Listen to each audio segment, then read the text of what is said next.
how to connect Epson printer on your laptop.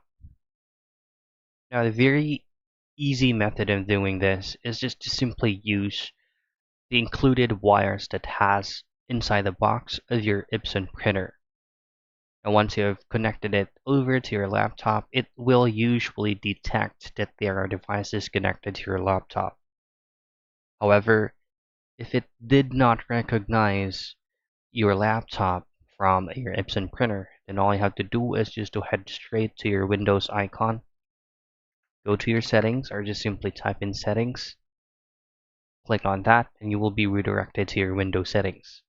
Once you're here, head over to devices, and then at the left portion of your screen, you should be able to see printers and scanners. Click on that, and then just simply click on this option here that says add a printer or scanner.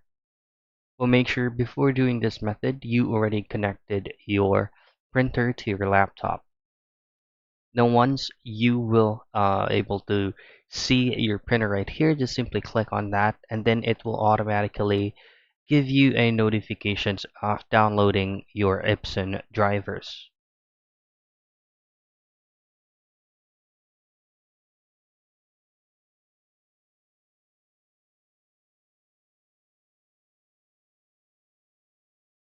That is how you connect your Epson printer to your laptop.